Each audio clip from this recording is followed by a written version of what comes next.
Oh, I can see through mountains, watch me disappear. I can even touch the sky.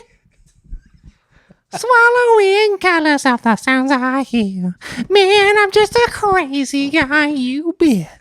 hello, everyone, and welcome to CineQuest video. Today, we're going to be talking about the new Marvel Fantastic Four.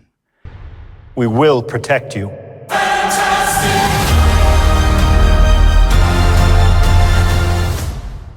And there have been many Fantastic Fours. I think there's 4 versions. I think there's 4 versions of Fantastic Four. This was all. This is the end game then. This is the fourth is the charm, and this one. This was all been foretold. Yeah. Are you including the Roger Corman? Yes. Yeah, because I guess it would be. Because, it's just a nice thing to even think about. All right. Right. This is the 4th one. Maybe there is. I mean, if someone has any sort of. If you're including the Roger Corman, then yes, it is. Okay. Sure. All right. And, okay. But this one stars Pedro Pascal, Vanessa Kirby, Eben Moss, Burt Bacharach, and that's not really his real name. Burt Bacharach. Who's he supposed to be? He's a thing. Oh, I was like, hey, I'm the thing. We're the Fantastic Four. I'm a rocky son of a bitch. I got insecurities just like everybody else, even though I'm in the Fantastic Four. And then we have Joseph Quinn as the Pyro Dude. Pyro Dude? The Human Torch. Human Torch. Sorry, dude. Like, do you not like the Fantastic Four? Let me tell you something. I don't know shit about Marvel. That's what we need to get at, first of all. That tells me everything I need to know about you. Disclaimer. All right, tells disclaimer. me everything I need to know about you. DC Disclaimer. guy. I barely know anything about DC. All right, I'm not even gonna like front and be like I know anything about any of these characters, or even like Batman. Like I know some superficial shit about Batman. I don't know the very deep shit. I mean, I know the stuff that everybody else knows, but when it comes to Superman, when it comes to Marvel, is that why you kept calling him Batman? If you hear any barking, it's just my dog who's here. I don't really know much about the Fantastic Four. I've seen all the Fantastic Four iterations except for the one you said, the Roger Corman one. And the rest of them have been pretty lackluster. And in fact, the iteration previous to this one that seemed like a real more dark and gritty kind of Marvel Fantastic Four. I remember seeing the trailer for it and thinking, damn, this is going to be a fucking good Fantastic Four. No, and I want to get into that dark and gritty bullshit too, because that Fantastic Four version, I was like, man, this is going to be pretty fucking good. And then the guy I was working with like, man, that trailer sucked. And I was like, am I missing something? And then I was like, nah, I think it's going to be a fucking really good movie. And then I saw it.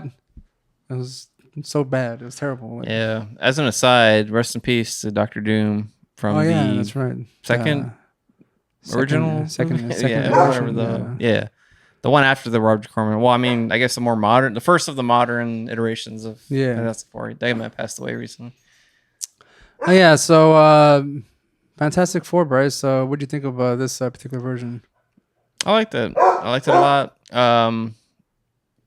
I like that they're going with that whole 60s, maybe not 60s, 50s. Like I'm not sure what era they're going for, but I guess it's like 60s, yeah, 60s. I liked it a lot. That's the type of Fantastic Four, other than the Roger Corman one, which was a complete B movie, that they have not gone and tried to do, which I was really appreciating them doing this with a bigger budget.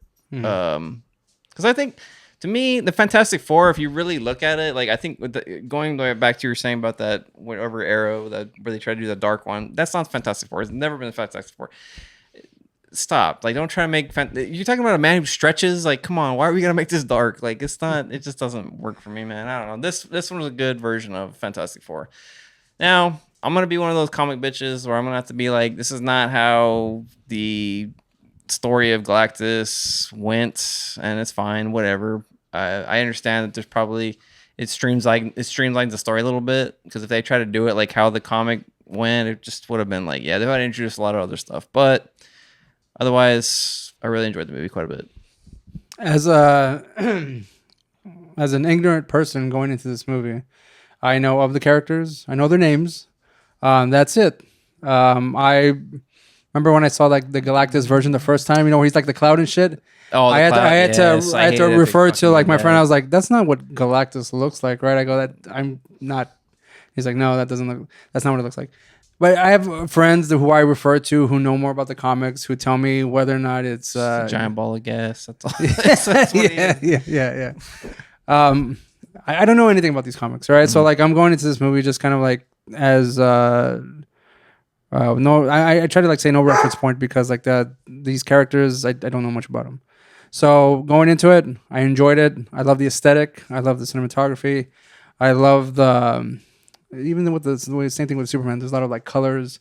It's bright. I don't know, that old almost seems like a Jetson like futuristic kind of Well, look they to even it. had the robot made practically. Yeah, from the I Jetsons, love if you that. think And about I it, thought that was great. And I I don't appreciate the way they treated that guy. which one, the robot? The robot. No. I don't like it, man. When they were getting ready for the baby, there was some controversy in that for me, but I don't know. Well, again, like I said, overall with the characters, Joseph Quinn playing the what's his name, Johnny Storm. It's Johnny Storm, Sue Storm. Okay, Reed Richards. Yes. I'll be real honest with you. Ben. I don't know Ben Grimm. Thank Ben. you for saving me because I remember there. I was like, Rock guy. The rock the guy thing. from It's the rock thing. guy from Neverending Story. Now, if we want to get into the comic book, they're superhero names. The Thing, Human Torch, Invisible Woman or Girl, Mr. depending Fantastic. on Mr. Fantastic. Yeah. There's Invisible Girl, and they turned Invisible Woman. Yeah. Yeah. I did like the way they made Galactus look. It seems a little bit more authentic to the comics. Yes. Yeah, I mean, here's the thing with it. Like, there's certain things in comic books I think like don't translate well to the movies. Like, you ever look at the way Galactus looks in the comic books? The motherfucker's purple and everything, like purple helmet and all that. It does, like, I mean, you got to give it a little bit more grittiness, like in that. So I will say, like, I do like the way they did him. With the glowing eyes, making him super huge. Like that's what he should look. I don't know.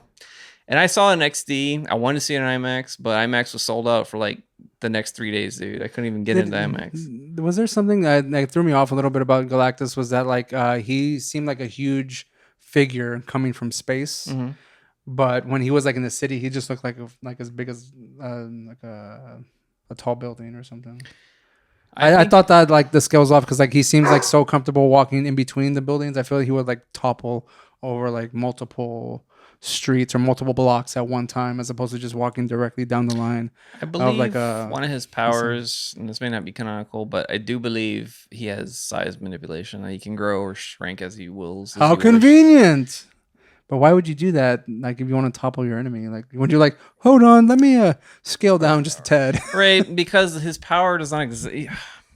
Okay, all right. His power does not exist in his size or strength. I understand that this is a cosmic force. Right, Like, you understand that he's beyond all, like, iterations of your brutish strength, right? And I know you are a strong man of some kind here, but understand that that's not always the deciding factor in a battle. Okay. Oh, of course. Yeah. But but I do believe that was one of his, like, he can basically grow or shrink as he wills or whatever. Right. But yeah, I don't know, that they could have done a little better with that because, like, yeah, when they first encounter him, it's like they're like, woo, and then, like, when he's there, he's kind of he's big, but like he's about size building. What did you think of Pedro Pascal as Reed Richards? I know it was kind of skeptical a bit because Pedro Pascal's everywhere and everyone's like fawns over Pedro Pascal, like, ooh, daddy, blah blah blah blah. Well, I did too. Nah, I think he did a great job. Well, I think he's in 2 movies that we saw. Yeah, that's true. I think I don't know, man. Like, he did a good job, but I just think he makes, like, physically, like, everything makes a good Reed Richards, but I don't really like the way he played Reed Richards. I don't know.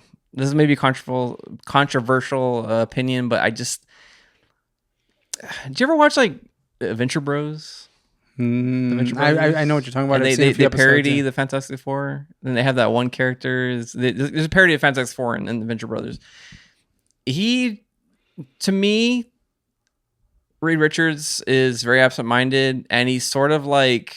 Wait, is that the character? Like the actual comic book character. I feel like that's how he should be played. Like Because- he's a little absent-minded because you have to understand like he's so genius intellect, and I understand Pedro Pascal does that a little bit here, but I Kind don't of know, man. like Elon Musk, huh? Well, he plays. The thing is, like Pedro, I felt like he tried to play him a little too meek, and like I don't think Rich was ever like a meek guy. He was just kind of like, he's like your everyday like '60s dad, like oh honey, like I'm a man and you're a woman, and now you don't know anything like that. Obviously, like that's not how they're gonna play it now, but that was how he kind of was. That's what that to me, like the original Reed Richards, that's how he was. Just kind of like, I'm so smart and everybody's dumb, and like I just like, which I know he tried to play that kind of character because he talks about like, well, I have to fix it, like I have to, that's me. Yeah, his mind's just constantly working. I just don't know what it is, dude. Like I didn't have enough bravado, and I understand that Reed Richards isn't like I'm really going off on this, man. Like I know, he's always kind of been like a nerdy dude, but he also kind of had like a little bit of more take charginess in a way. Like I don't know. Anyways, I will say this: I did like him. I'm not gonna say I didn't like him as I wish he could have just like. I wish they kind of like directed him a little bit with more oomph. Okay. I don't know. You just wanted more. He was just very like he would talk like this. He was very quiet all the time, and it's like he doesn't need to be that. Like, yeah, Reed Richards like a just nerdy wanted him meek to be guy, a bit more but he doesn't assertive. need to. He doesn't. I wanted him to be a bit more assertive in his like. I think they played it. Yeah, and I kind of like. They feel like they kind of played him off as more like a bumbling doofus in a way too. Really? You didn't think that? No, I didn't think that at all. I mean, again, since I don't have any reference point, I just think that he's playing a character who knows everything, but also doesn't know everything when it comes to like certain dynamics and like how a group of like people are supposed to work together. Because like since they're a team, Yeah. The way I saw it was that he felt that he needed to solve everything first, and then kind of everyone like followed suit. But if there was a point where he didn't know specifically whenever his child was threatened, Yeah. when he says like I don't know, I think that was the first time where he kind of like was humbled Yeah. in a way because he didn't have the answer immediately because since he's so fucking smart, like that was like a turning point for him where that's where kind of his kind of character arc starts to develop when it comes to the dynamic with the family, because I didn't see anyone really take like main charge, like his wife Sue Storm. Yeah. Like everyone's kind of seems like they're kind of like working together in some way while he's trying to like step out of that and like figure things out on his own, when in reality you need family and a team to really solve your problems, and you can't do things all on your own. Well, yeah. I think that's like a very That's what you mean, man. that's how I saw it when I was watching the film. That's again, I don't have a reference point to the original comic book Reed Richards, so like to me, I was just like, okay, then that's just the way it's played, because I've seen the various iterations of way it is played, and they're all very different. And I do like this one better. I'll be honest with you. I don't really remember the third movie with the gritty one. I don't really remember it. He's the guy who plays Reed Richards is like supposed to be like a younger version of Reed Richards, but it's the guy from Whiplash, the drummer. I forget his fucking name, and he was also in Maverick. I don't remember his fucking name. I will be honest with you. I kind of probably like the way the first like modern Fantastic Four guy played it. I like Pedro Pascal as Mr. Fantastic, as Reed Richards, like as he is, but I like the way that guy played, if that makes any sense. Like I like the way he acted Reed Richards a little bit more, because to me, like that's, I don't know why I just see him as that kind of character, but I did like the way everyone else did their roles. I really like, even though he's CGI or whatever, I do like the way Ben Grimm, the guy who played Ben Grimm, the thing acted. Like he's supposed to be like that Bronx kind of guy. I don't know if you know this though, Ray. Sort of similar storyline in the comic books. He actually was he dated a blind woman, sort of like the Toxic Avenger type thing. Oh, like in The Mask. Yeah. Well, yeah. Isn't that sad, man? All these like they can guys with things. Guys with things. Gotta like date. They have the women who can't see. As if like, look, man. I think that's what's so funny about and Family Guy did this best, where it's like, oh, but you can, you know, like, she's like, it's like, oh, you can feel my face, like, oh, she's like, Rocky, what is this? What? It's like, yeah, but I feel you love me for who I am on the inside. Yeah, but there's limits. And I was like, I mean, come on. If you're a blind woman and you're feeling like a Rocky dude, you're kind of like, what's going on here? Like, Well, maybe he just has like that's where like the winning personality and like other characteristics come in. You know, that's because like looks are only skin deep. that's true. But no, I did like the way he played that character. I like that they made him a little subdued, like in his acting, like because Ben Grimm's historically been like a big lunk, and they kind of make him like. I like that they, he's the pilot, and that's kind of thing. I believe that's like how it was in the comics. Like he wasn't a dullard. Like they kind of usually portray him as like a stupid guy. I'm a rock guy, but they kind of made him like he was. He's kind of like the voice of reason in some ways. Like he Yeah. kind of had like the voice that people would look to whenever like they needed some like assurance. Yeah, or, yeah. like, some kind of confidence. Mm-hmm. He didn't have any answers necessarily. He just had like he just gave them reassurance to look upon themselves and believe. That's not too. That's not They too. believe me. That's too not outside the realm of the comic books though, because spoiler alert. After all this happens in the original comic books, Silver Surfer gets exiled on Earth by Galactus, and he tries to escape. He can't. Well, Ben Grimm's the one who comes up with the idea. Is like, well, have you ever tried to just leave space without your board? And that's when they find out that the board, the barrier he puts on the Earth, is actually attuned to the board, so he's able to escape after that.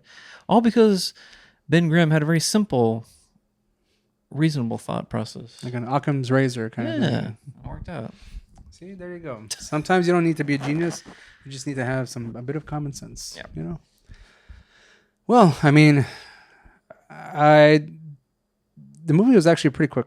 I thought it was gonna be like one of those 2-hour plus movies. It was like an hour 50 some minutes or something like Dude, that. I saw it at probably one of the latest showings, 11:25 p.m. I even thought about going later, but I did take my son. I was like, I probably shouldn't be out this late with them. But that's funny because I went. There's a bunch of kids in there too. I was like, I don't feel so bad. It is the summer. Let's be honest. But Well, I mean, but like I'm just saying that it was like a fast oh paced. well, I'm saying because when we got out, it was like one something. yeah, it was close to 2. Well, I mean, let's be fair. There's 30 minutes of trailers yeah. beforehand. So how long was it? It was an hour, like 58 minutes. Oh. Yeah, so it's not too far from like just a normal solid movie. That's why I am saying right now that this is probably my favorite iteration of Fantastic Four. One, because I like the aesthetic. I fucking fell in love with the aesthetic of the movie. I love the way the characters are portrayed. I love their suits. It's a very classic look to them, and I do like. I don't know. One thing I would say what else I was gonna I say would have about liked to that? have seen more of is I would have liked to have seen more of Mr. Fantastic use his power. He really didn't stretch at all hardly in the movie. Yeah, that was kind of just in the end. Yeah. Like he's just like. When he was getting stretched out by Galactus, I was like, oh shit. Yeah, but it's like he didn't really ever do anything except for at the end of the movie. But realistically, what else can he do? Like you see the powers, that's it, and he's real smart. He does a lot of weird stuff in the movies, dude. Yeah, but I mean, in like, the comic books, he does a lot of stuff like he would stretch his like eyeball out to like look around. He would do all kinds of things. I was like, dude. Yeah, but we're just He would getting, turn himself into a parachute and he would fall down. yeah, we're just getting introduced to these characters, Yeah, really. that's So true. like as they say in the spoiler, boop boop boop, spoiler alert, that they're gonna be coming back in Avengers Doomsday, and did you say it to the end for that credit? Yeah, and I was a little worried. Was there a second? I don't think so. Okay, because I only say for the one. Yeah. I won't say it, but like you find out at some point. But yeah, man, like I really enjoyed this movie, and I just I had fun with it. I really like the fact that some of these superhero movies are kind of getting back to basics when it comes to just the story and then focusing on the characters. Where that's Speaking not of just like story. entirely action packed from beginning to end. Yeah. Well, speaking of story, I, for one, and I've talked about this with you many times, all the Fantastic Four movies up to this date have been focusing on the origins of them. I like that they just glossed over that real quick. Yeah. Went to space, got the powers, came back down, everybody knew about it. Because I feel like Fantastic Four, I actually like these comics. They are very hokey, let's be honest, but I like some of the storylines that they have in there. And I'm glad that they kind of just shot past that so they can start focusing on some new stories because they have a lot of great characters, a lot of great enemies they fight. I'm glad they brought the Mole Man's like classic character that they always fought, but they didn't dwell too much on him because they really doesn't, he can't really do much. He's a guy with a big drill or whatever. But I like that they had the real hokey character, like the real hokey villains from the 70s or 60s that they just kind of shot through it because, you got to go into Galactus and they always fought like big cosmic forces and stuff. So I do appreciate that they kind of sped that along. Yeah, because speaking of that the one prior to this iteration of Fantastic Four, they take fucking almost, I think, 3/4 of a movie. All of them did. No, but no. This one, the last one took like forever. Oh, yeah. So much so that I forgot that I was watching a Fantastic Four movie until they went into space. I was like, there's like almost like 45 to an hour before they get into even like talking, like getting to the whole power thing or like them getting their powers. And I was just like, this movie sucks. Yeah, like, you know everything what? up until that was just terrible. You know what's crazy? I forgot that there was a second Fantastic Four with the original like cast. So it's actually 5 movies, including the Roger Corman one. I forgot that there was that Silver Surfer one. Well, I mean, as far as movies, yeah, but I'm just. Dude, I forgot about them. But Before I that's still, forgot there was like 2 before the Gritty. Like yeah, but dude, it's the same characters. No, I know. That's what I'm saying. I forgot that even existed. Wow. Yeah. Anyways, overall, I would say it's a good time to watch this Fantastic Four film, and I feel like I said, going back to the whole classic aesthetic, the way Superman did, kind of like giving him more of a just that old comic book canon type of Superman. They did this with the Fantastic Four, at least from what I can tell. I mean, I don't know factually if that's the case because I've never read the comics, so I can't tell you for sure. But if Bryce will validate for that for me, if not, I don't know. But anyways, I enjoyed it, and you should definitely go check out Fantastic Four: First Steps. Oh, and the thing that got me though, I'm a big sucker for soundtracks and stuff. Just even in the trailer, I was kind of hooked already. Just whenever the title card comes up and it goes Fantastic Four, like I was like, oh man, I love that. Yeah. It has that very classic feel to it. And I mean, as much as people want to say they want to move on from like very like traditional type of even like comic book type of things, because we kind of moved away from that over the past years. Mm-hmm. We're all going back to that because that's what everyone really loves. Yeah, and that's what kind of kept people as fans all these years. So I mean, I think going back to that is a good thing. What about you, Bryce? I like it. I like how I think we even saw that with Deadpool. I mean, that's with Wolverine having his yellow. Because I'll tell you this, as a kid, when I remember... People have been wanting that for years. Well, yeah, I'll tell you this, like when I was a youngin' and the X-Men movie first came out, I wanted the damn suits. I'm like, what is all this BDSM techno leather bullshit that's going on here? Like, where's the yellow pajamas and shit? Like, where's all this stuff? And they didn't have any like the 90s X-Men comic or cartoon outfits. And so, they're just, they're playing to that now. And that's what I think the people want. And I'm glad. Yeah, they're giving the people what they want. Yeah, it's about time. And I think sometimes it just works out for the best. Yeah. All right, well, that's it for us. If you enjoyed this review of Fantastic Four, please like and subscribe. Tell us what you thought about Fantastic Four. Be sure to check out any sort of links below. See you next time. That was a wave goodbye. Yeah. All right.